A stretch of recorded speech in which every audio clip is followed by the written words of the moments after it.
Días tengan todos esta mañana de junio, en donde iniciamos las jornadas de la edición 26 del Premio Celestino de Cuento, que hasta el día 14 de junio estaremos celebrando en Holguín, realizado por Ediciones La Luz.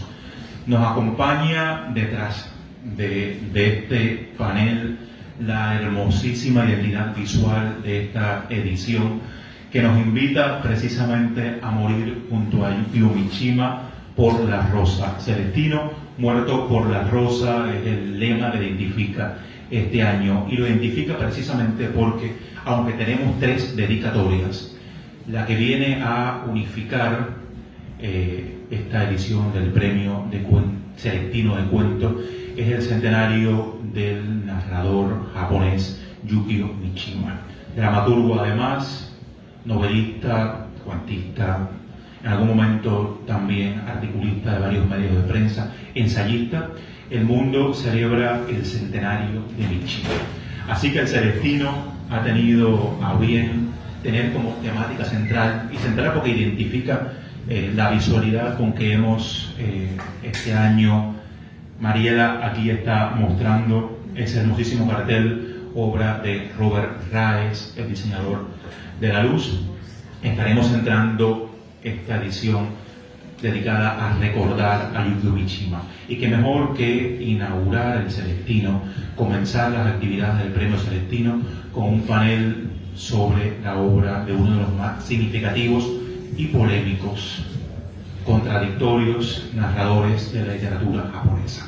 Un evento que además está dedicado a el centenario de la publicación en 1925 de la novela El proceso de Franz Kafka, y a los 20 años del fallecimiento del jibareño más universal, de uno de los escritores cubanos más reconocidos, que es Guillermo Cabrera Infante.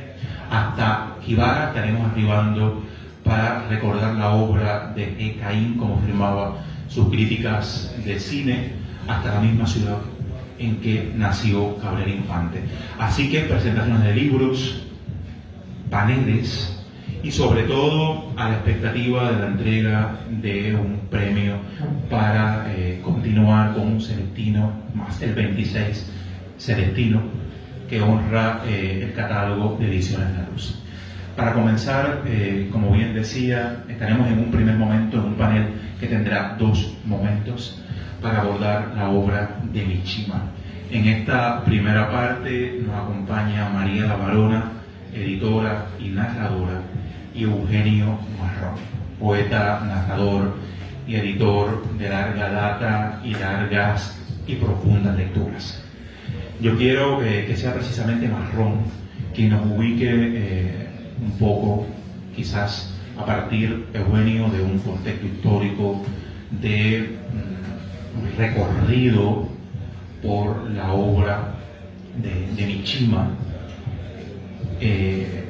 Primer abordaje, que es el punto de partida para este acercamiento de un primer momento con la obra de Yukio Mishima.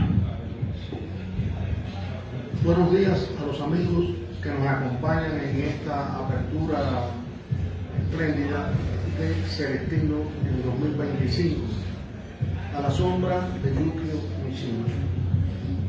Siempre he tenido en cuenta que uno de los momentos más significativos para entrar en la vida de Yukio Mishima, a las interioridades de su orden doméstico, de los espacios donde escribía, su casa, se lo debo muchos lectores también a Marguerite Yourcenar. Me refiero a un texto espléndido que se titula La casa del gran escritor, que está incluido en el libro de ensayos de Marguerite Yourcenar, Una vuelta por mi cárcel. Ya se sabe, dice Yourcenar, que la mejor cárcel es aquella donde te acomodas con tus palabras, con tus memorias y con tus recuerdos. Y ella tiene como cárcel ejemplar Japón, el Japón que visitó, fascinada por la literatura de ese país y por escritores de ese país, y de modo especial por Mishima. Y digo que no hay nada mejor que asomarse a Mishima, que llegar a la casa de Mishima a través de Marguerite Yourcenar en ese texto, La casa del gran escritor. Así las cosas, Marguerite Yourcenar va descubriendo el orden doméstico, la máquina de escribir, los rincones. Atención, un ejemplar de Memoria de Adriano en la traducción al inglés de West Frick, que Mishima tenía al lado suyo y que era una relectura frecuente. Y hay otro vínculo que acerca a la gran francesa y al gran japonés. Y así, en la casa del gran escritor, tú, a través de Marguerite Yourcenar, entras al mundo íntimo de Mishima y vas descubriendo cómo vivía el escritor, los colores, los sentidos de su casa. En esa casa, donde se escribieron muchas de las novelas que signan el camino de Mishima, que es, sin dudas, uno de los grandes escritores japoneses, deudor de un largo camino en el que se ejemplifican contradicciones, visiones antagónicas, discusiones interiores, miradas entre el alma y el cuerpo, aprendizaje de la gran cultura universal, asomos a las interioridades del alma. Eso hace de Mishima un japonés en estado de fusión con el mundo permanentemente. Y hay que apuntar al respecto que Mishima fue el escritor que escribió su muerte 3 veces, 2 veces con palabras y una con su propia sangre y con su propio cuerpo.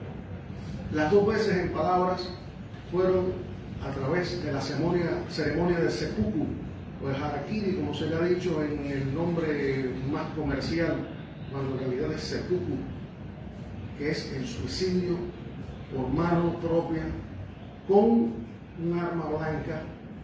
El seppuku de Mishima está avisorado primero en su novela Caballos Desbocados, después en un relato también de finales de los 60, que es Patriotismo, del cual yo les voy a leer un fragmento para ejemplificar con todas luces lo relativo a esta ceremonia.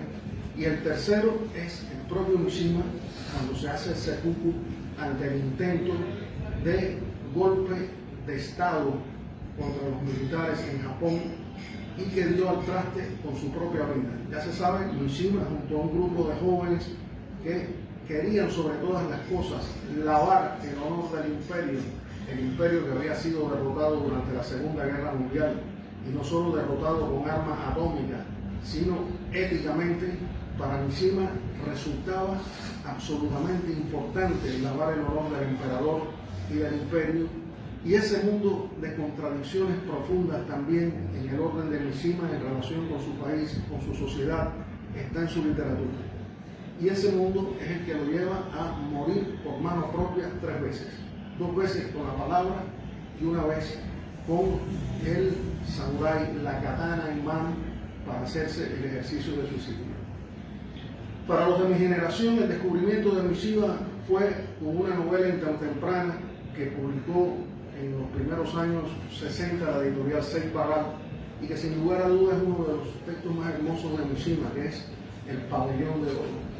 Una novela que a bote pronto puede ser resumida de la siguiente forma: un joven obsesionado con la belleza de un templo sagrado, obsesionado al límite del abismo hacia la muerte, decide ejecutar el templo, porque ese templo perturba totalmente sus sueños, su realización.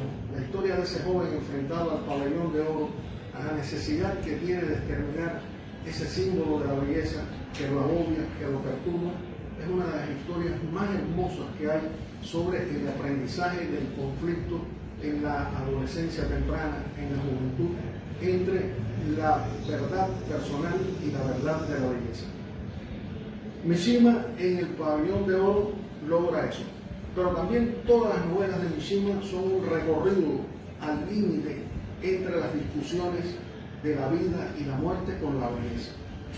En este sentido, el homoerotismo de Mishima es una de las más altas cotas de escritura al respecto de la literatura universal, y en ella se deslindan personajes, tramas que van creando el mapa afectivo de los personajes, las circunstancias, los acontecimientos de la literatura de Mishima. Mishima era un amante profundo de las verdades del cuerpo y su relación primera con el alma o con el espíritu a partir de las propias lecturas de él y de su propio entorno como japonés. Pero también Mishima logra fusionar esa visión del lejano oriente, del mundo suyo, con el mundo de los griegos y de los romanos.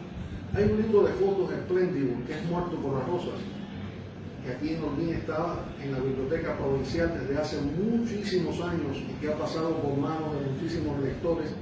Libro de fotos amplias, fotos donde el erotismo, el homoerotismo, la fascinación erótica por la naturaleza, por las flores, por los claroscuros, alcanza una dimensión extraordinaria y que puede ser leído también, ser visto como una autobiografía en plenitud de cuerpo de Mishima. Porque Mishima se sentía, de cierta forma, un deudor de los romanos que habían leído a los griegos. Le asesinó Adriano, emperador, la fascinación también de Mishima por la novela de Yourcenar. Y esas coordenadas son las que van describiendo la intimidad del escritor. Ese escritor que en el orden propio tenía una circunstancia muy difícil. La circunstancia de enfrentar el rico entramado de tradiciones de la cultura japonesa, de la literatura japonesa, empezando por quien fue el mentor de Mishima y que es uno de los grandes escritores no solo de Japón, sino de la literatura universal, Yasunari Kawabata. La necesidad de fusionar ese mundo con el mundo de los acervos occidentales que él descubre, que él encomia en obras literarias, en obras cinematográficas, en obras plásticas. Es un mundo de plenitudes, de discusiones constantes el que trae consigo Mishima. Mundo, por lo demás, que está enclavado en ese acontecimiento tremendo que fue, ya hemos advertido, la derrota de Japón en la Segunda Guerra Mundial, derrota nada más y nada menos que a mano de arma atómica. Y todo eso, el traste extraordinario que crea, y sobre todo también el hecho de que Mishima es devoto de la circunstancia imperial de Japón, lo sumen a él permanentemente en una discusión con su entorno, con su historia, con su vida. Y todo ello a partir de una sensibilidad esmeradamente construida por sí mismo. Sensibilidad en el cual el culto del cuerpo, como los viejos guerreros japoneses de las dinastías de los samuráis, de los viejos reinados, era algo de presencia excelsa permanentemente. Así las cosas, Mishima, como un samurái en el siglo XX, como un guerrero que ha sido derrotado o apabullado en las circunstancias de ver el imperio y su emperador caídos, no literalmente, sino simbólicamente, crean esa discusión permanente de Mishima con su entorno y sobre todo la plenitud de ese hombre que siente una fascinación extraordinaria y que canta el cuerpo, que celebra el cuerpo, que venera el cuerpo, que venera el amor entre las criaturas humanas. Es uno de los episodios de mayor potencia literaria en el orden de literaturas que se pueden apropiar de las circunstancias riquísimas de cómo aprender el cuerpo, cómo aprender el alma, enfrentados a la historia y enfrentados a un mundo en debate, como es el mundo que le tocó a Mishima, el mundo de la caída de Japón en la Segunda Guerra Mundial. Así las cosas, Mishima es el escritor que escribe 3 veces su muerte. Y las escribe de una manera no solo fascinante, de una manera tremendamente arrasadora, sino que casi paso a paso, en Caballos de Tocado primero, y después en el cuento Patriotismo, asistimos al ritual de la muerte que Mishima vendrá a cumplir finalmente por mano propia el día en que van a ser el grupo de sus jóvenes discípulos anudados a través de la Sociedad del Escudo para poner orden y el orden no es más que el orden que va a venir de la mano de Mishima empuñando la espada para hacerse el seppuku. Vamos a ver cómo describe el seppuku Mishima en su cuento patriótico. En este cuento, el oficial Shenji se hace el seppuku frente a su esposa Reiko.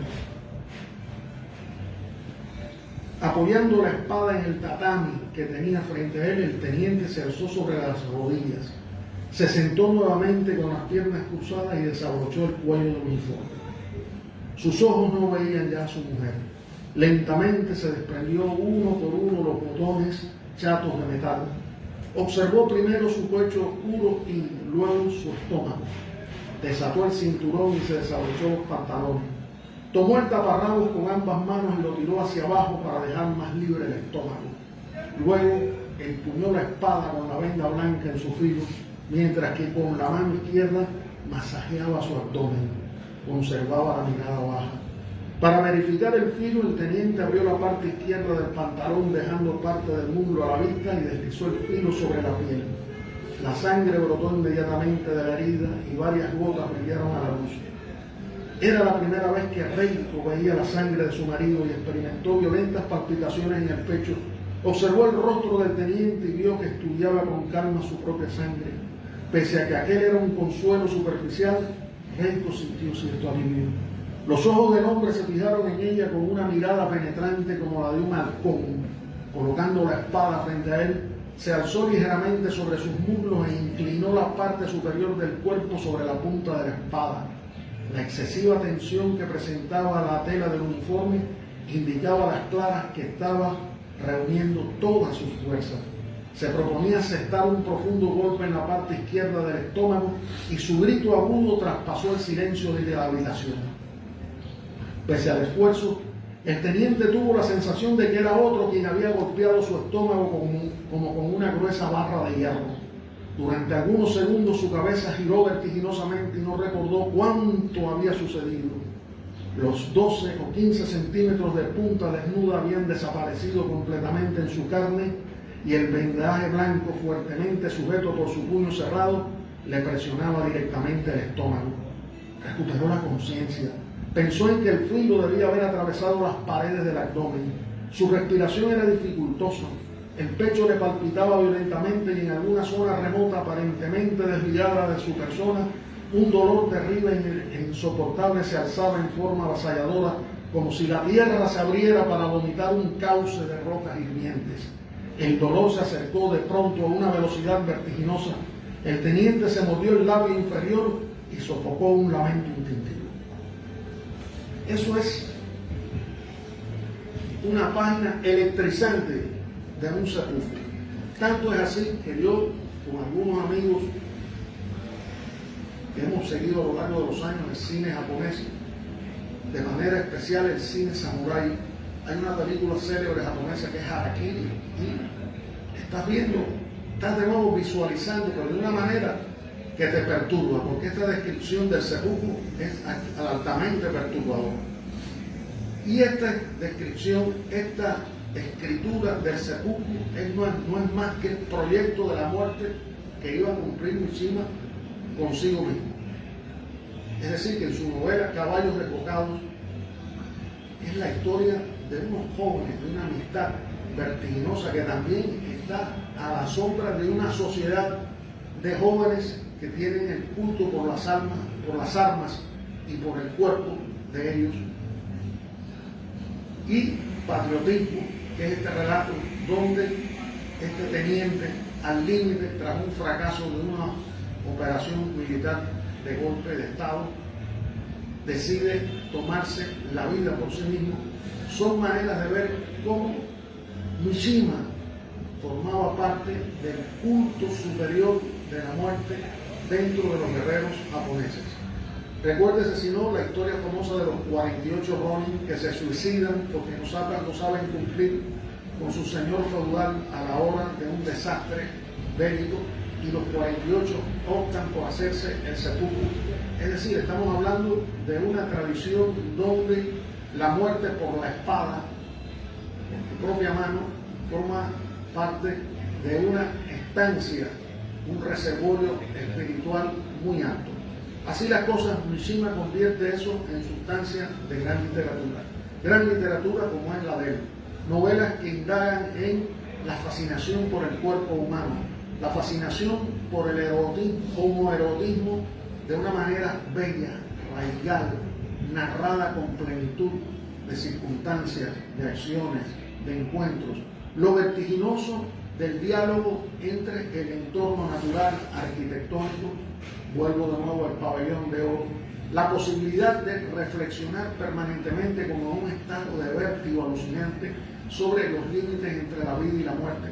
Todo eso convierte la literatura de Mishima, a 100 años de su nacimiento, en un modo constante de volver una y otra vez a encontrarnos no solo con el gran escritor, sino con el Japón, con el mundo oriental, y en estos tiempos en que el mundo parece como una casa venida a manos de locuras múltiples, la voz de Mishima es una voz que te conduce a razonamientos, a miradas, a interioridades realmente muy señaladas que solamente el arte de la narración a través de la novela lo puede propiciar. Así las cosas, celebremos a Mishima, el escritor que se suicidó 3 veces, 2 por palabra y 1 por mano propia. Gracias. Yo a veces me he preguntado, Marrón, buenos días primero, que me he saludado oficialmente. Marrón, yo me pregunto si él debe haber presenciado algún seppuku, porque cómo él pudiera haberse metido tanto en la piel de esa persona que está muriendo para describir con tanto detalle y lo grande es que conviertes el relato del seppuku en tu propio seppuku como lector. Es decir, estás experimentando tú mismo la sensación del seppuku. Por eso es tan sobrecogedor leer el relato. Todavía hoy uno se siente metido en la piel del que está suicidándose y comprende el suicidio, lo comprende. No sé, es una acción maléfica que tienen los escritores japoneses de hacerte ver la belleza de la muerte así con tanta claridad que tú dices, pero ¿por qué no? Mira, el otro día conversaba con Rubén, anticipándonos al panel que íbamos a tener hoy, y yo le decía, Rubén, yo no entiendo si Mishima estaba tan obsesionado con la belleza, ¿qué puede haber de belleza en un reguero de tripas y de sangre? No entiendo, pero hay belleza evidentemente para él en cómo Ustedes saben que los japoneses no piensan igual que nosotros, tienen el cerebro incluso diferente, dividido de otra manera. Eso está probado, eso no lo inventé yo.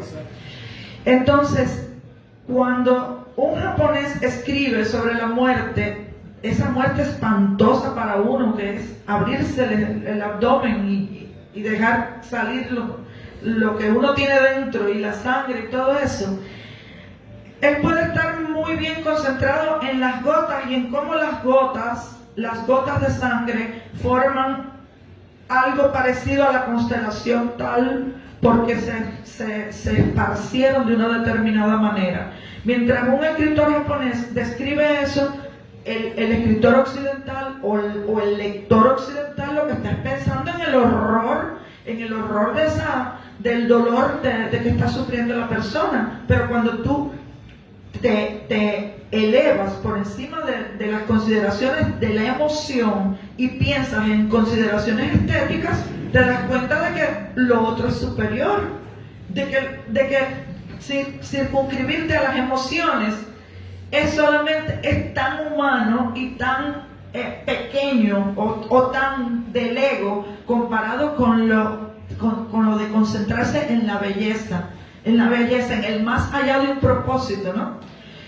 Entonces, cuando uno piensa en Mishima, aparte de la belleza, la muerte, piensa también en el interés que él tenía por el budismo y la reencarnación, las teorías sobre la reencarnación. Él estudió profundamente desde Pitágoras, Heráclito, todo eso está en la novela El Templo del Alba, que ahora les voy a hablar de ella. Él estudió minuciosamente todas las teorías que había sobre la reencarnación. Y de ahí pienso yo que viene mi fascinación particular por Mishima, aunque yo he tenido fascinación por casi todos los japoneses grandes. Elian lo sabe, lo sabemos todos, que yo soy fanática de los japoneses, casi todos suicidas por desgracia, porque el gran Kawabata también, y Junichiro Tanizaki también. Todos, cuando había un chiste de García Márquez, Osamu Dazai, había un chiste de García Márquez cuando era periodista, que tenía que viajar a no sé qué evento. Era joven García Márquez cuando eso, y tenía que viajar a un evento en Europa, y le tocaron de vecinos unos japoneses, unos escritores japoneses, y decía que no se sabía en qué momento uno de los tres podía suicidarse, porque como ya era un cliché que los japoneses se suicidan, los escritores japoneses se suicidan, ¿no? Entonces, yo quiero concentrarme en las últimas 4 novelas de Mishima, porque son las que la crítica considera su legado. Es donde está plasmado todo su universo, su herencia, ¿no? Conceptual. Estas 4 novelas fueron las últimas que escribió desde 1964 hasta el 70, que es el año de su muerte. Justamente antes de irse a hacerse el seppuku, a hacer aquel plan fallido para instaurar de nuevo el imperio y al emperador y hacerse el seppuku, ese día, el 25 de noviembre de 1970, la última acción de ser humano normal que tuvo Mishima fue mandarle esa novela ya terminada, la última de la tetralogía, a su editor. Eso lo hizo Mishima el mismo día de su muerte. Y esas cosas sobrecogen a uno, ¿no?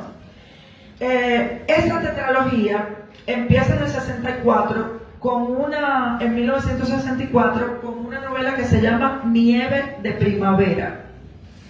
Es una cosa tan hermosa, tan llena de poesía, de emoción, de intención y de todas las cosas que, bueno, el que no haya leído Mishima puede pensar que es más de lo mismo, una historia de amor entre un muchacho y una muchacha.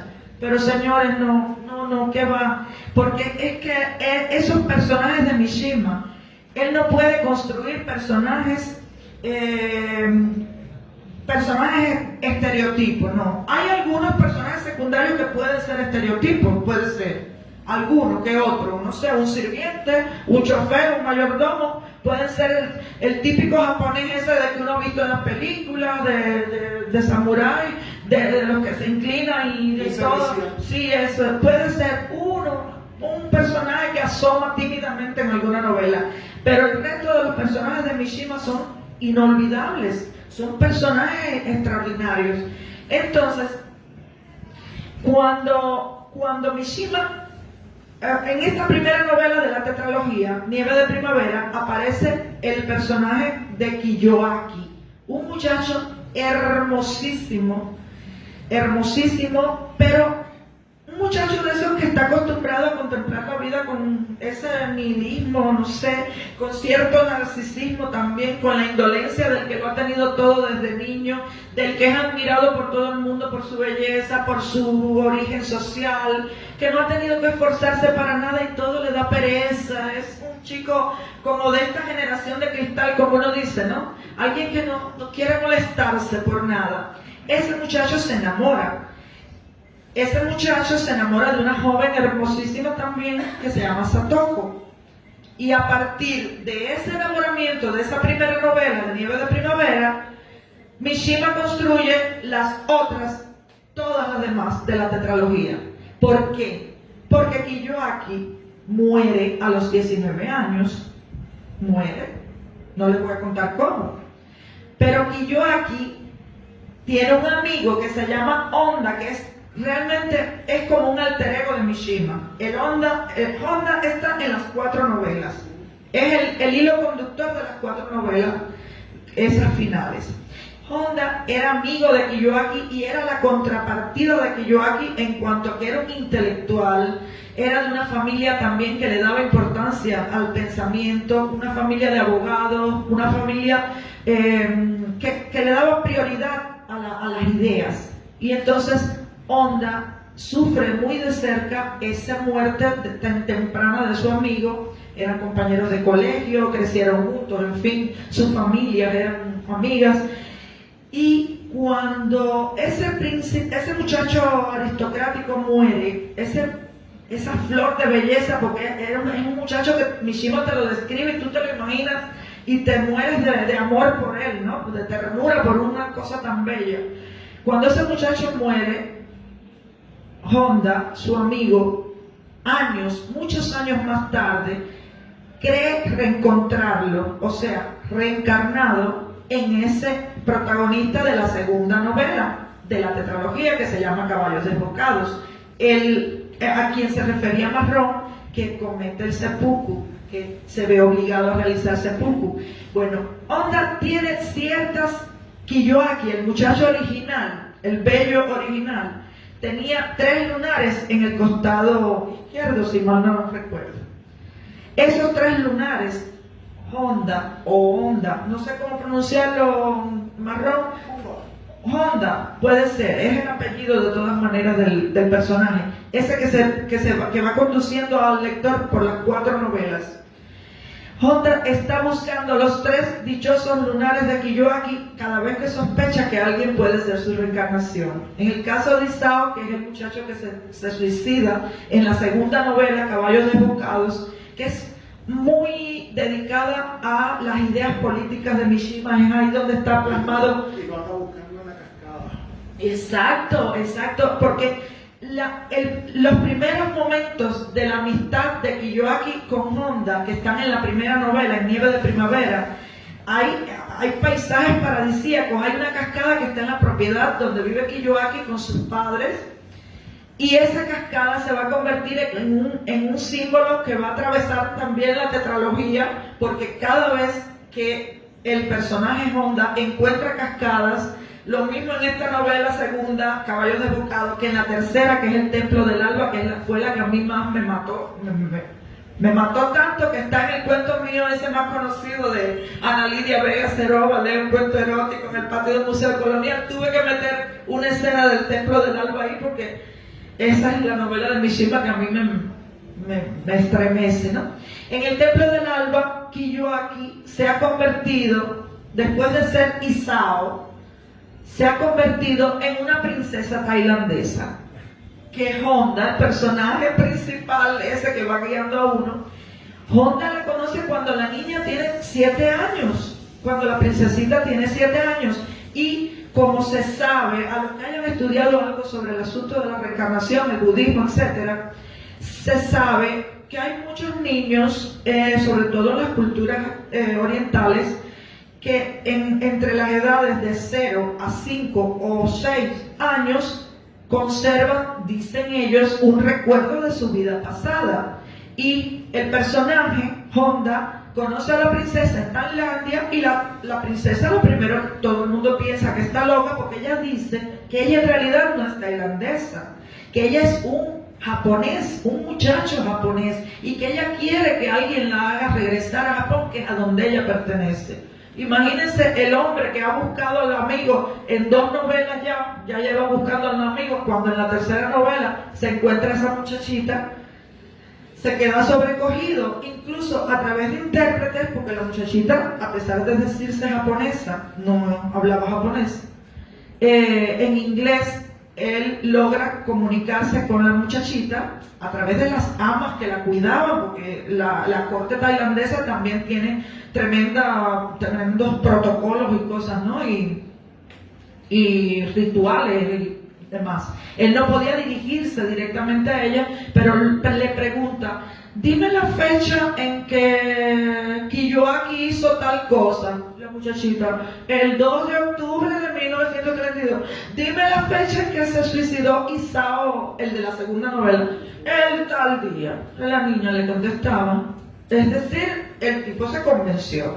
Ahora, lo que le faltaba era comprobar si la princesa tenía los 3 lunares que debía tener para saber que era la reencarnación de Kiyoaki. Toda la novela El Templo del Alba nos pasamos esperando a saber si la muchachita tiene los 3 lunares o no los tiene. Imagínense eso. Es una cosa, él se enamora de ella porque él ya es un hombre mayor, ya él tiene 56 años cuando la princesa ha crecido, viaja a Japón a estudiar y lo primero que se ha convertido en una muchacha pero preciosa, hermosísima, y lo primero que le dice es que ella no recuerda nada de esas locuras que ella decía cuando niña, justo como dicen los que estudian la reencarnación, que los niños olvidan luego todo eso que han afirmado. Mamá, tú no eres mi mamá no se llama como tú. Todo eso que dicen los niños que creen recordar una vida pasada. La princesa le dice, no, yo en aquel momento dicen que yo me ponía fastidiosísima con eso, pero yo no recuerdo nada. Bueno, en fin, Honda muy triste y apesadumbrado por eso, pero se enamora de ella de una forma que es de cuerpo, ya no es de alma. Él quería solamente saber si la muchacha tenía los 3 lunares, porque él creía que si se convencía de que ella era Kiyoaki reencarnado, ya no iba a estar obsesionado con ella. O sea, iba a quererla como amiga, no sé, como hija, pero no la iba a querer, no la iba a desear carnalmente. Él quería que la muchacha no tuviera los lunares para poder seguir deseándola desesperadamente, como imagínate un viejo ya deseando a esa muchacha que es una belleza pletórica de fuerza, de energía, de alegría, ¿no? Y entonces, bueno, no les puedo contar el final, lógicamente. En la cuarta novela que se llama, ¿cómo es que se llama la cuarta novela de la tetralogía? En la corrupción de un ángel.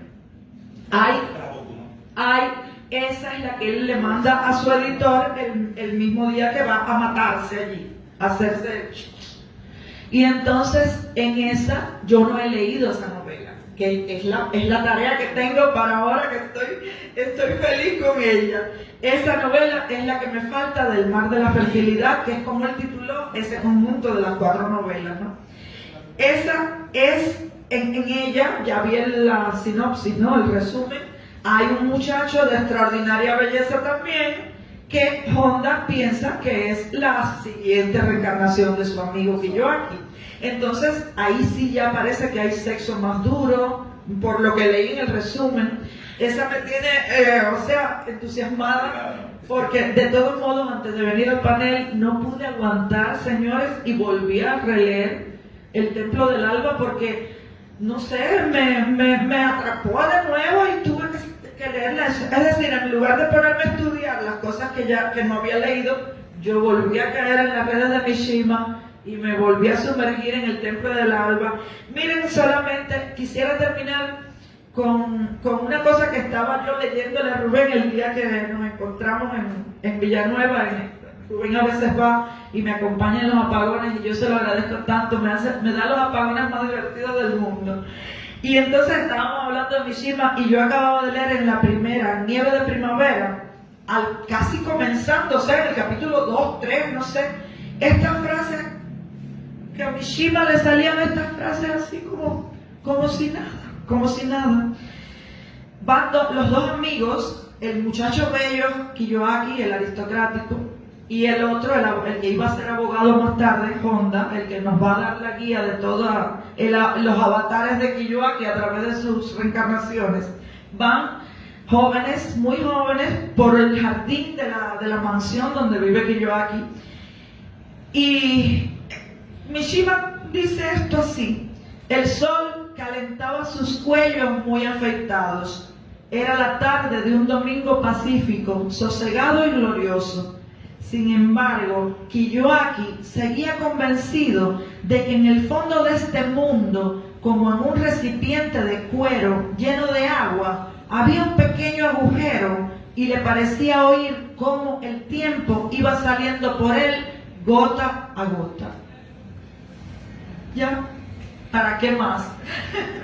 No tengo nada más que decir, solo que estoy muerta por las rosas, por Mishima y por las rosas. La fascinación de Mishima por el cuerpo martirizado por arma blanca. Eso está en Confesiones de una Máscara. Exactamente, pero ¿cuál es el cuadro que más seduce constantemente a Mishima en la través de Lora? El martirio de San Sebastián. O sea, el cuerpo bello, martirizado por alma blanca, es una obsesión.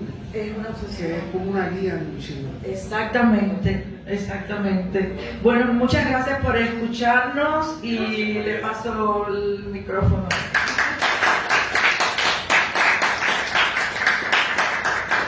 Muchas gracias a ambos.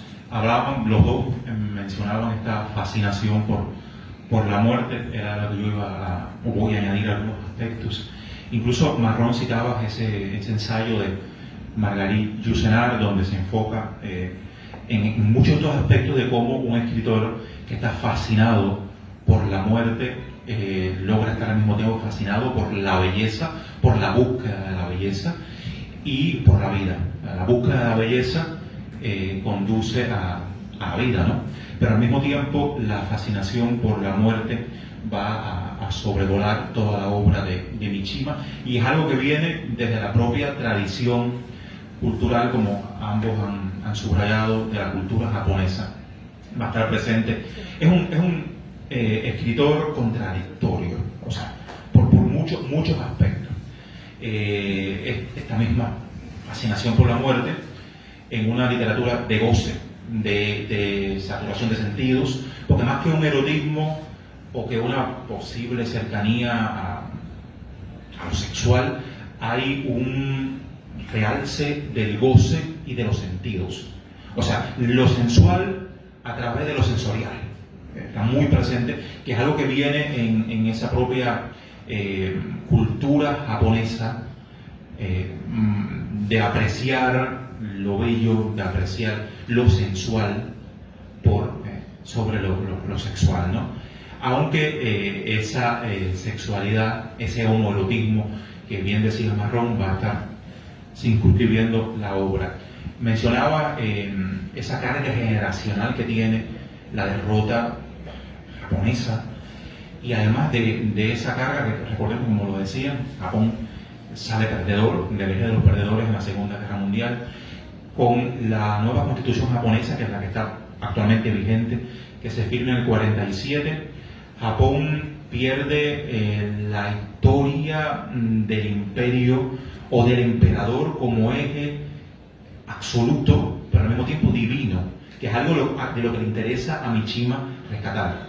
O sea, no es solo la figura del emperador, que era Hirohito, que estaría como emperador hasta los años 90, si mal no recuerdo, no solo el emperador como centro de poder absoluto en el Japón, de una larguísima tradición imperial. Recordemos que incluso toda la literatura japonesa, desde el Imperio Edo hasta un poco más acá, se sustenta sobre ese poder de la figura del emperador, del culto hacia el imperio, de la tradición que conlleva el hecho de una cultura imperial donde hay ritos, símbolos, hay toda una forma de asumir la vida, de asumir la guerra. Recordemos un imperio formado por shogun, por una serie de jefes feudales en los distintos estados, en distintas partes de Japón, y que ese emperador pierda ahora el poder religioso que tenía y se convierta en un decorado. Recordemos que en el 47 Japón pasa de imperio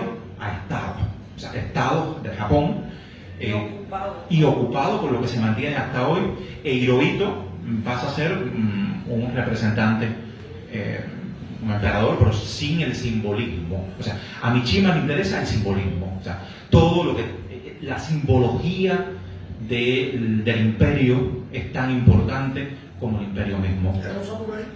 La rosa es más importante, es el símbolo de la rosa, que la rosa misma, la simbología que contiene la rosa. Y esta caída del imperio japonés va a traer consigo uno de los efectos que trae toda la caída y todos los traumas de guerra, o sea, que es la generación nihilista que sucede. Así pasó en Alemania con la Primera Guerra Mundial y pasaría con la Segunda Guerra Mundial también.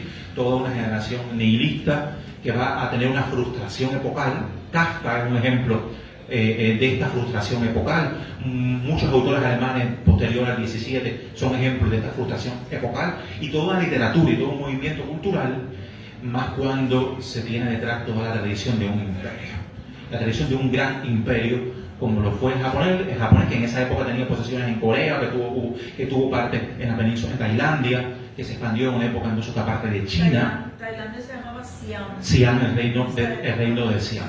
O sea, y esta derrota conlleva algo que es lo que Mishima se opone, que es la industrialización, no la industrialización, sino la occidentalización de esa industrialización. O sea, país perdedor empieza a ser picado como se pica el pastel después de una derrota, ¿no?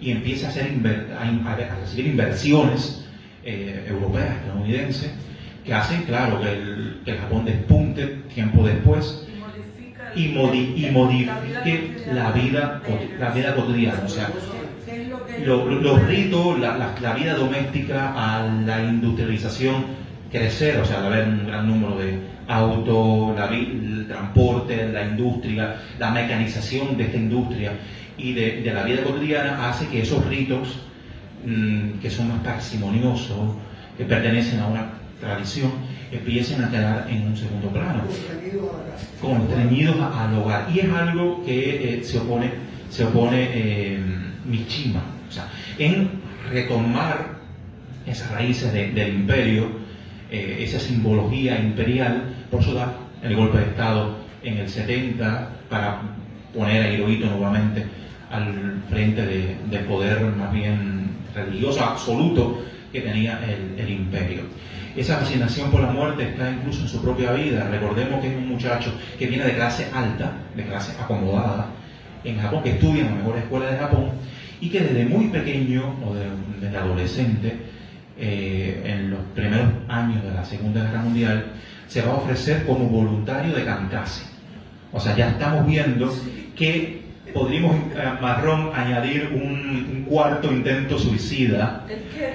Un cuarto intento suicida en el Mishima adolescente cuando se inscribe en las fuerzas, bueno, una gripe cacarentosa, tuberculosis, lo quitan, le dan baja del ejército, pero él estaba inscrito en un batallón kamikaze en la segunda, avión, o sea, había sido un kamikaze en la Segunda Guerra Mundial. Esta fascinación por la muerte está en todos sus libros, pero es un autor que contradictoriamente, que es lo que yo quería subrayar, está en contra de esa industrialización japonesa, en contra de la occidentalización de la vida japonesa, pero es un hombre que, según fotografías de su casa, ha asumido lo occidental también como un modus vivendi, sin ningún tipo de problema. Y es un hombre que ha bebido de la cultura estadounidense y sobre todo de la cultura grecolatina, como bien decía Marrón. Decía Yusener que había partes de su casa que eran como fragmentos de un templo egipcio. Todo el batiburrillo de influencias, ¿no? Entonces, es alguien que ha leído lo mejor de la literatura occidental que se había escrito hasta los años 40, 50, que ha unido dos cosas: tradición literaria, la misma que heredó de Kawabata, y las influencias técnicas, sobre todo de esa vanguardia literaria que está en los años 40, 50. Maneja ambas. Y hace un viaje a Grecia incluso en algún momento, y esa propia influencia de lo grecolatino. Sabemos la importancia del cuerpo en la cultura griega, la fascinación por el cuerpo masculino de la cultura griega. Sabemos la importancia de los griegos de llevar a la par academia y gimnasio, o sea, la preparación intelectual a la par de la preparación física. Era algo que era costumbre en la filosofía griega de la etapa antigua, ¿no?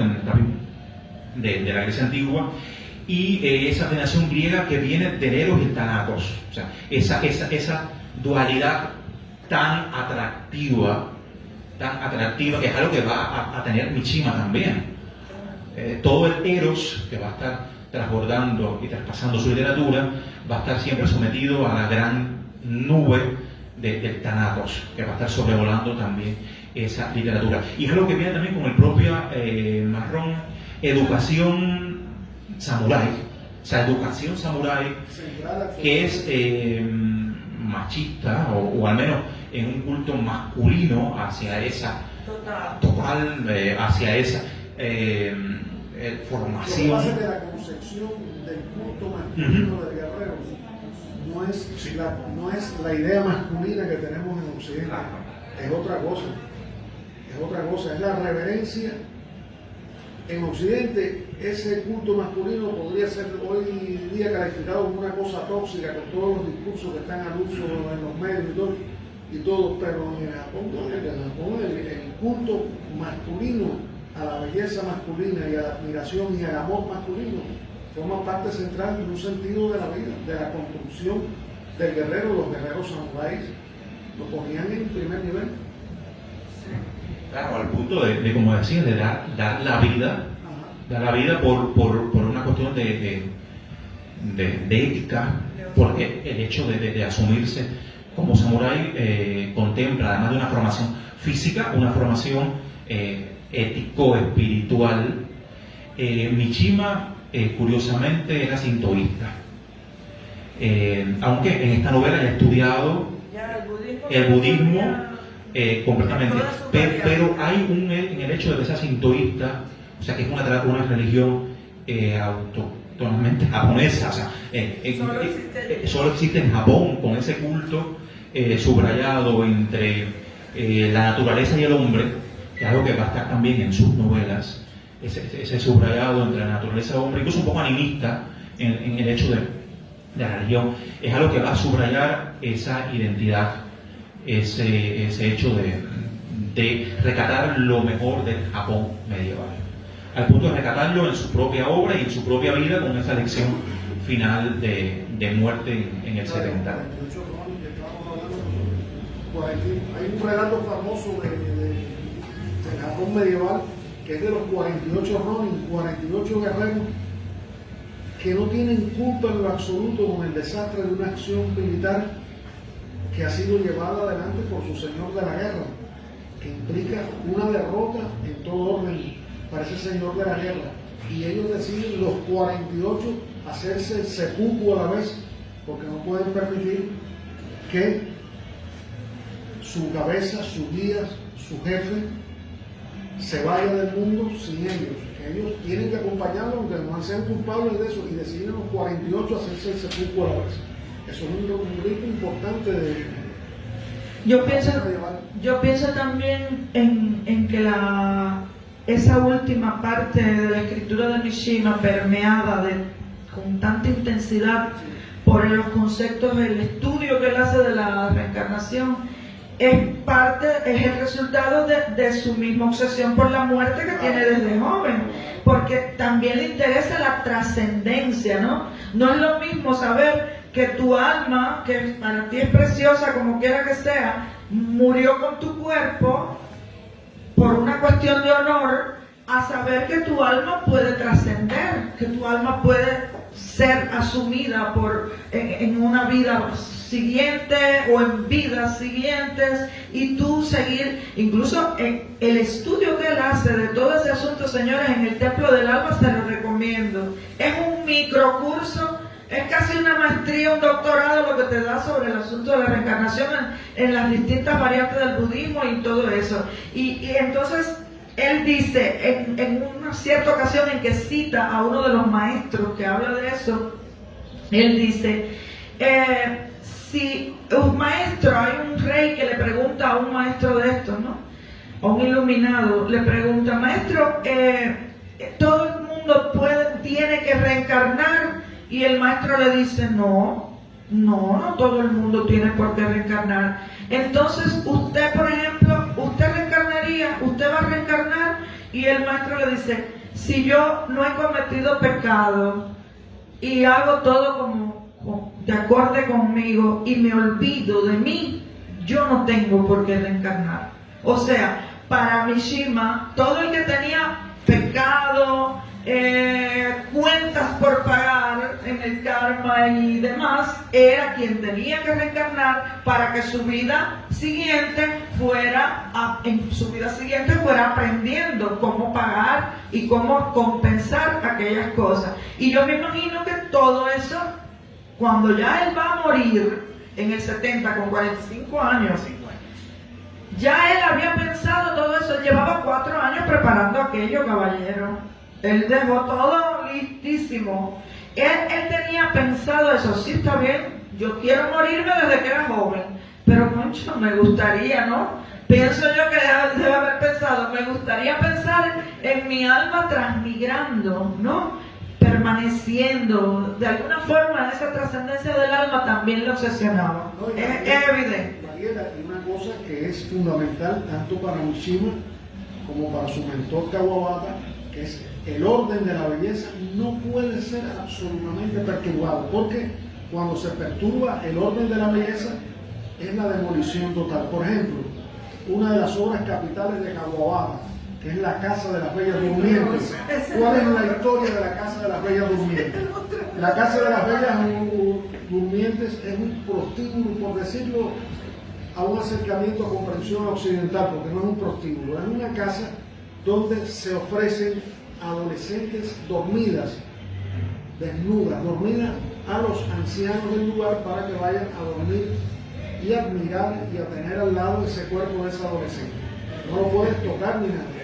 Y todo eso se desarrolla. Duermes con la belleza, pero el día que perturbas la belleza, no vamos a contar qué es lo que pasa al final de la novela. El día que perturbas la belleza es la católica. Ese es el maestro de Mishima, entonces, por favor. Que se suicidó también. Se suicida inhalando gas 2 años después de Mishima.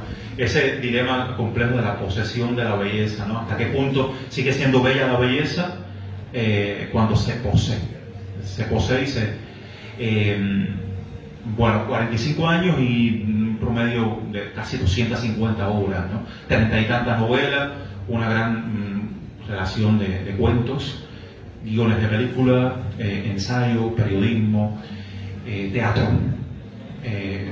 Escribió Yugo Mishima en, digamos, poco más de 20 años, 20 y tantos años de escritura. O sea, es una obra amplísima, todo un amplio volumen de literatura. No es correcto compararlo, pero por ejemplo, ante lo que todo el recorrido que ha hecho Mariela, lo que tú has comentado, Derian, lo que hemos tejido esta mañana, te das cuenta que cuando tú lees a un autor japonés de estos tiempos como Murakami, es como leer a Caperucita Roja al lado de una gran estructura.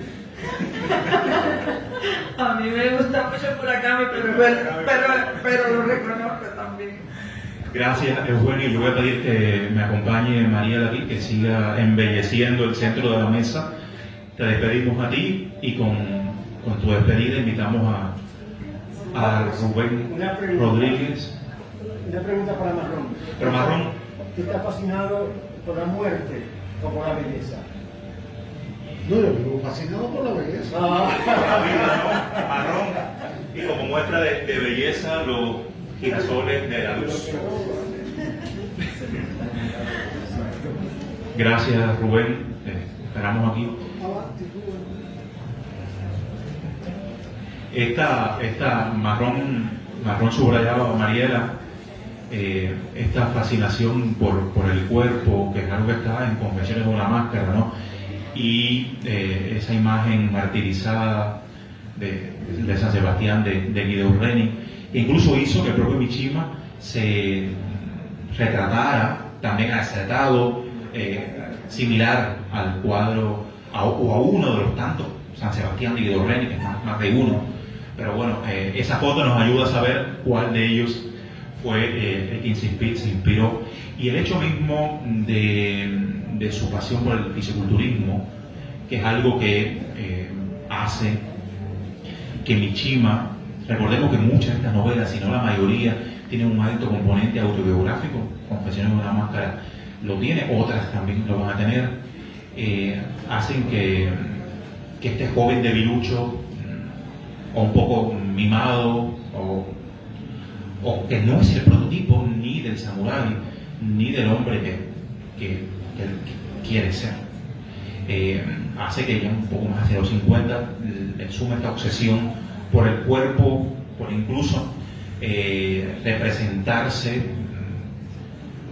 físicamente como samurái, estilizadamente, con estas sesiones tan complejas de fisiculturismo, de pesa. Yo, antes de darle la palabra a Rubén para que cierre el panel, recuerdo uno de los cuentos que lo comentaba Mariela hace un momento, cuando hablabas de la muerte en la literatura de Mishima y de estos gotas de sangre que están en otro cuento. Pero yo pienso un cuento donde está presente la muerte, que es Muerte en el Estío, un cuento hermosísimo, y donde la muerte está sobrevolándolo todo, pero sin la descripción de la muerte. O sea, no hay muerte por arma, sino es un cuento de una gran complejidad psicológica. A mí me recuerda un poco la literatura norteamericana de los 40, a los 50, de algún otro momento, pensé hasta en Cabrera Infante, en donde ese manejo de las técnicas occidentales o las técnicas contemporáneas de escritura, para no decir técnicas occidentales, claro, hacen que el peso psicológico de esta historia esté en esa muerte que está sobrevolando. Pensemos en una madre que acaba de perder 2 de sus 3 hijos ahogados en la playa. Y bueno, y la cuñada, que es la que cuidaba a los niños ahogados en una playa. Y toda la muerte está, digamos, el duelo, la superación de la muerte es el tema principal que va a sobrevolar la historia, y la superación de la muerte de una concepción japonesa, o sea, con todo el proceso de duelo, y cómo la presencia de estos 2 niños pequeños ahogados en la playa va obviamente a modificar la vida de este matrimonio occidentalizado, con auto, con casa, con un puesto en una firma canadiense en ese momento, pero aún esos ritos tradicionales de asumir la muerte, de vestirse, maquillarse en el caso de la madre, para enfrentar el dolor de 2 hijos muertos, incluso la posibilidad de esperar un nuevo hijo, en el caso de una pequeña, va a hacer que justamente sea la muerte el tema central, o la superación de este dolor que va a estar en la obra de Mishima. Rubén, y ahora, después de hablar tanto, te dejo a ti el micrófono. Buenos días. No pasa nada porque son distintos puntos de vista y estoy disfrutando mucho las exposiciones, porque cada quien aporta una faceta nueva y diferente acerca de este personaje, de este escritor que fue además prácticamente un personaje literario. Existe en la Biblioteca Provincial de Holguín, Ale Urquiola, un ejemplar de un libro hermoso. Se trata de Bara Kei, o Muerto por las Rosas, un imponente álbum fotográfico al que acompaña gran singularidad visual y sobria sensibilidad en materia de diagramación y diseño, amén de 3 textos breves de naturaleza filosófica y estética, sobre los cuales no me atrevo a opinar, pues están en japonés. La mayor parte de sus grandes páginas cromadas la ocupan las sugestivas fotografías que le realizara Eiko Hosoe, pionero de la fotografía japonesa contemporánea, al escritor Yukio Mishima. Aunque no es una de sus obras más conocidas, se considera que este texto, Muerto por las Rosas, explora la dependencia emocional y el sacrificio, utilizando las rosas como un símbolo de pasión y castigo. Mishima, fiel a su estilo, combina una narrativa intensa con una profunda reflexión sobre la estética y la autodestrucción. En consecuencia, las imágenes apresan la fascinación del autor por la teatralidad y el simbolismo. Sin embargo, no fue este mi primer acercamiento al singular escritor nipón, sobre quien había leído el espléndido libro Mishima, La visión del vacío, de Marguerite Yourcenar, que tal vez no constituye una biografía como tal o un ensayo según las reglas, pero tiene el mérito de ser la aproximación de un escritor a la vida de otro, y esto es inapreciable. Allí, la primera mujer que entró a la Academia Francesa de la Lengua analiza la obsesión de Mishima por la muerte, la estética y la trascendencia, conceptos que pueden vincularse con la noción taoísta del vacío como principio fundamental del universo, aunque Mishima no se identificaba explícitamente con el taoísmo. La Yourcenar expone en un modelo de estudio biográfico y literario los mecanismos psicológicos del escritor oriental y descubre las ambiciones, los triunfos, las flaquezas, las caídas interiores en suma, el valor del torturado personaje. Ahora bien, consumidor del paratexto, sin conocer los textos, no me quedaba sino buscar desesperadamente alguno donde tomara forma el pensamiento artístico de Yukio Mishima, porque del cuerpo lo había visto casi todo, salvo las vísceras, en las estrafalarias imágenes de Muerto por las Rosas. Llegó en un primer libro, El Pabellón de Oro, publicado por la editorial Arte y Literatura, que consumí entre Retrato de un artista adolescente de Joyce y La infancia de un jefe de Sartre, porque al que no quiere taldo se le dan 3 Bildungsroman. Y para entonces yo estaba viviendo mi propia novela de aprendizaje. El Pabellón de Oro trajo consigo el deslumbre por la prosa y también la reafirmación de las claves ideoestéticas de la literatura de ese gran autor. Lo erótico ligado a lo tanático, el honor, el sufrimiento y la muerte, la relación entre la perfección estética y la destrucción, que son también las claves de la cultura que representa a medio camino entre dos mundos, el occidental y el oriental. Inspirada por un hecho real, esta novela explora, El Pabellón de Oro, la obsesión de un joven monje por la belleza del templo Kinkaku-ji, y le gusta tanto que le da candela. ¡Ay! Eso huele a trauma, me dije, y efectivamente, ahí están los traumas en ramillete, o más bien en ikebana, para ser consecuente y mantener el tono. He aquí que el capricorniano, porque era Capricornio del 14 de enero de 1925, Kimitake Hiraoka, que tal era su verdadero nombre, vino al mundo en una familia tradicional, emparentada con la nobleza guerrera histórica. Sí, señor, los samuráis. ¡Ay! Obsesionada con hacerle digno heredero del aristocrático legado, su abuela paterna, Natsuko Hiraoka, le separó de sus padres para hacerse cargo de la crianza. La abuela, que además tenía malas pulgas, lo rodeó de un ambiente refinado, le inculcó el sentido del honor y la disciplina a partir de valores tradicionales como el Bushido, el código del honor de los samuráis, que influyeron en su visión de la vida. Fomentó su amor por la literatura clásica y la occidental, lo que ayudó a desarrollar su estilo sofisticado y su obsesión por la estética, y lógicamente le sobreprotegió un montón.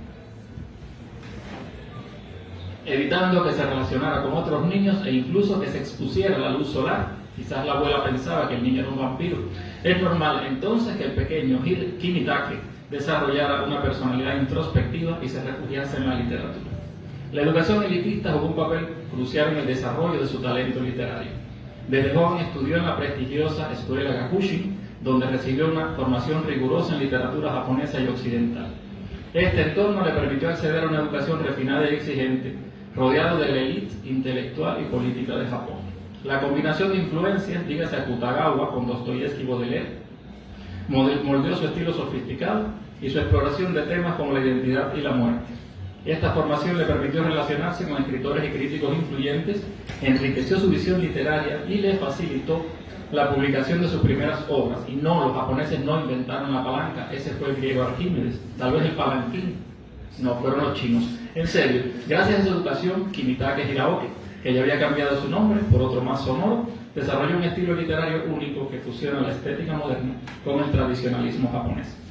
Por un lado, Mishima adoptó técnicas narrativas modernas influidas por el simbolismo y el expresionismo occidental.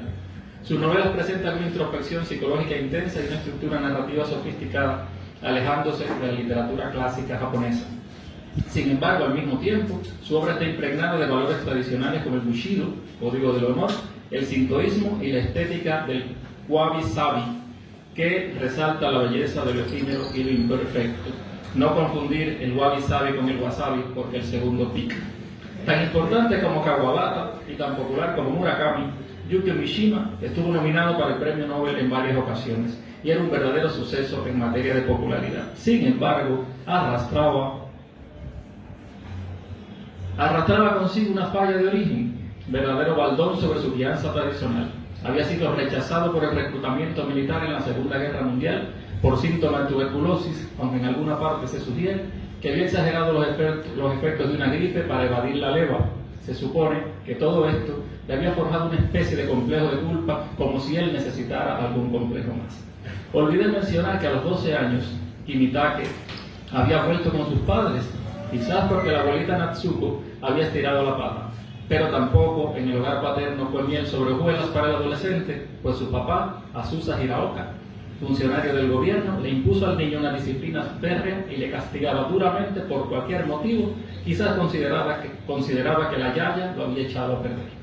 Por cierto, Azusa era admirador del nacionalsocialismo y obligó a Kimi a estudiar Derecho con especialización en leyes alemanas. No digo más. De ahí que Mishima trabajara intensamente en lo físico, como parte de su filosofía personal sobre la disciplina, la estética y la acción. Acomplejado por su constitución frágil, comenzó a practicar culturismo, llegó a ser campeón de esa disciplina, y kendo, o arte de la esgrima japonesa, para fortalecer su cuerpo y reflejar la imagen de un guerrero. Llegó a ser campeón de fisiculturismo en su país. Le sobraban razones, pues creía que el cuerpo debía ser una extensión de la belleza y la disciplina. Veía el fortalecimiento físico como una forma de honrar la tradición, y en cuanto a la relación entre el cuerpo y la mente, pensaba que la acción física es fundamental para la trascendencia. Como era un poquito hedonista, se fotografió muchas veces mostrando su musculatura, pues consideraba la estética del cuerpo una forma de arte. O quizás para que años después yo hallara el álbum Muerto por las Rosas en la sala de música de la Biblioteca Provincial, pegadito al diccionario de símbolos de Juan Eduardo Cirlot, porque nada es azar. Entre una cosa y otra, Yukio Mishima publicó unas 40 novelas, obras de teatro, ensayos, relatos, artículos. A pesar de la fascinación que ejercía sobre él la pintura de San Sebastián de Guido Reni, incluso se hizo fotografiar por Eiko Hosoe en una postura que recreaba el lienzo de Reni. Mishima se casó con una chica llamada con una chica llamada Yoko, mira, yo me hizo, con la que tuvo 2 hijos llamados Noriko e Ichiro, y en 1968 fundó el Tatenokai, donde tomaron cuerpo sus ideas nacionalistas. ¿Qué era el Tatenokai, o Sociedad del Escudo? Pues una milicia paramilitar privada destinada a defender los valores tradicionales japoneses y restaurar la importancia del emperador en la sociedad. Su ideología era una mezcla de nacionalismo japonés, tradicionalismo, militarismo y anticomunismo, y se oponía a la influencia occidental y al liberalismo que se había implantado en la sociedad japonesa. La integraban fundamentalmente estudiantes universitarios que fueron entrenados con las fuerzas de autodefensa del Japón, es decir, con el ejército, donde aprendieron tácticas de combates y lucha contra insurgentes. Se le permitió. Así las cosas, el 25 de noviembre de 1970, y listos para pasar a la acción, Yukio Mishima, el escritor famoso y candidato al Nobel, junto a 4 miembros del Tatenokai, tomó como rehén al comandante del cuartel militar en Tokio. Luego de amordazarlo y atrincherarse en su despacho, Mishima salió al balcón y pronunció un apasionado discurso incitando a los militares a rebelarse contra el gobierno y restaurar el poder del emperador, pero recibió como respuesta burla y rechazo. Profundamente desmoralizado al ver el fracaso de su intento de golpe de Estado, Kimitake Hiraoka, aka Yukio Mishima, regresó al despacho donde practicó el seppuku, el ritual de suicidio samurái, que también está descrito en su cuento Patriotismo. Como prescribe el código, se tasajeó las tripas con un cuchillo corto, o tanto, previsto al efecto, para ser decapitado por su fiel amigo Masatsu Morita, pero este se puso nervioso y falló. Lo intentó varias veces y le dejó la katana clavada en el cuello, lo que obligó a otro miembro del grupo a completar la decapitación de Yukio, la de Morita, y después practicar su propio seppuku junto a sus compañeros. Y como en la novela de Agatha Christie, no quedó ninguno. Se ha especulado acerca de la relación entre Mishima y Morita, quien había expresado por carta su disposición a morir por él, pero esto no demuestra nada. He visto en imágenes de archivo de AP disponibles en YouTube el espléndido funeral de Yukio Mishima, que preside un enorme retrato suyo donde luce guapísimo, lo cual asumo le hubiera encantado. A pesar suyo, Kimitake Hiraoka era un ronin, algo que él nunca comprendió. Su legado en la literatura moderna es profundo y sigue influyendo en escritores y lectores de todo el mundo.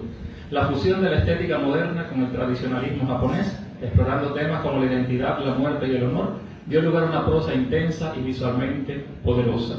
Temas como la lucha interna entre el deseo y la represión siguen vivos en la literatura contemporánea. Ignoro lo que pensaría sobre todo esto su buena abuela Natsuko Hiraoka, porque desde hacía décadas su aliento, el de la abuela, se había unido silencioso y anónimo al profundo, magnífico y liberador vacío supremo del Tao. Arigato.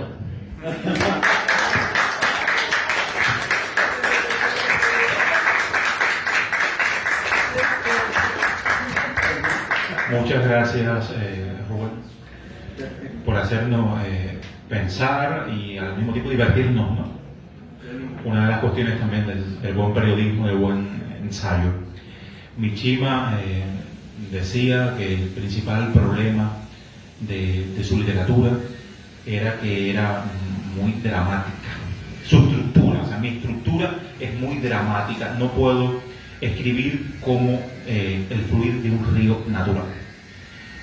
Esa carga de dramatismo, ese río que no corre natural, no está cargado de traumas, dudas, problemas, seguridades también, e influencias. Se nos dio toda la amplísima obra de Yukio Mishima. Sí. Me hiciste recordar que además de todo su dramatismo, su peso, ¿no? Su densidad, Mishima era capaz de lograr cosas muy graciosas y divertidas también en momentos, ¿no? En el Templo del Alba hay un personaje que es lo que nosotros llamaríamos un hijo de puta, un tipo de esos que vive burlándose de todo el mundo, que tiene una manera de provocar a los demás hablándoles de un país, de su invención, que podías haberlo inventado tú, Rubén. Se llama el país de la Granada. En ese país, explica el tipo, ese personaje, en ese país se suele separar a los niños hermosos de los feos apenas nacen. Los feos se tiran a vivir normal en la calle y los bellos se les da una educación diferente, tanto muchachas, niños como niñas, ¿no? Esos bellos, esos seres hermosos, se tienen como una granjita ahí, concentrados desde que nacen para que cuidando su alimentación, su manera de sus modales, todas esas cosas, y cuando son adolescentes son sacados al mundo exterior para ser utilizados como objetos sexuales por esos feos, por los feos que están afuera. Oigan qué idea más terrible, y que incluso que además esos muchachos bellos y muchachas bellas no tienen por qué durar mucho, no, 2 o 3 años y siendo objeto de todos los deseos más oscuros de sus congéneres, pues ya con eso basta, y luego deben ser sacrificados y comidos, porque lo bello debe ser efímero y por tanto, y debe tener utilidad incluso después de su muerte. Luego de su muerte se pueden erigir hermosas estatuas a cada uno de ellos. Señores, esa idea de Mishima a mí me parece no solamente provocadora y cínica, pero también muy divertida, muy divertida, y eso demuestra también que sí, que él también tenía esa... Mariela y Rubén, y pensar que además es un autor que escribió ciencia ficción, porque La estrella más hermosa, que es una de sus novelas, va sobre eso, o sea, va sobre la bomba nuclear en Japón, toca el trauma de los años de la Guerra Fría, de la posibilidad de una segunda bomba, y es la historia de una familia japonesa que de momento cada uno de ellos se da cuenta que viene de un planeta diferente. La madre de Marte, el padre de Saturno, el abuelo de Urano, y todo aquello crea un escenario de ciencia ficción con la bomba nuclear colgando en la cabeza de ellos. Es una novela del 53, si no recuerdo, La estrella más hermosa. Un autor que no se ha traducido del todo al español. Incluso Mishima pidió, y es una de esas contrariedades de su obra, que en su momento se tradujera sobre todo al inglés como principal idioma, lo que ha hecho que muchísimas de las traducciones que conocemos actualmente y que hemos leído hayan sido traducciones del inglés y del francés al español. O sea, Mishima ha sido muy mal traducido directamente del japonés, o no lo que debería haber sido traducido, sino, sobre todo a partir de los años 90, con alguna otra traducción en España, se hizo directamente del japonés. Pero sabemos lo complejo que es hacer una traducción de una traducción, todo lo que se pierde en cuanto a el idioma original.